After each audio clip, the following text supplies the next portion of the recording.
ఒరే మానవులారా, నేను పాముని. నేను పగబడితే మీరు అమెరికా వెళ్ళినా అంబానీ ఇంట్లో దాక్కున్నా మీ వాసన పసిగట్టి సముద్రాలు దాటి మరీ వచ్చి కాటేస్తానా? అసలు నిజం చెప్తాను చూడండి. అసలు మీ మొహాలు స్కాన్ చేసి గుర్తుపెట్టుకోవడానికి నా కళ్ళల్లో ఏమైనా సీసీ కెమెరాలు ఉన్నాయా? నిజం చెప్పాలంటే మీ ఆధార్ కార్డు ఫోటోలాగే మీ ఫేసులు కూడా నాకేం క్లారిటీగా కనపడవు. నా బుర్ర సైజు బఠానీ గింజంత. నాకు అసలు నిన్న ఏ కప్పను మింగానో నాకే గుర్తుండదు. మీరేమన్నా మాకు 10 లక్షలు అప్పున్నారా ఏంటి?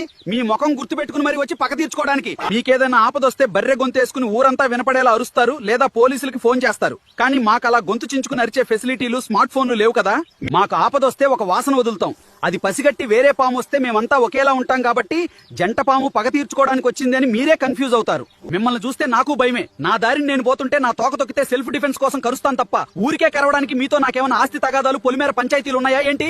ఎలుకలు, పందికొక్కుల బారి నుండి పొలాల్ని రక్షించి కష్టపడే రైతన్నల ధాన్యానికి కాపలా కాస్తున్నాం. అలా రైతుల కష్టాన్ని కాపాడుతూ దేశ అభివృద్ధికి కూడా మేము కంట్రిబ్యూట్ చేస్తున్నాం. విషమున్న మేమే సొసైటీకి ఇంత హెల్ప్ చేస్తుంటే బుర్రున్న మీలో కొందరు ఎవడు కొంప ముంచుదామా అని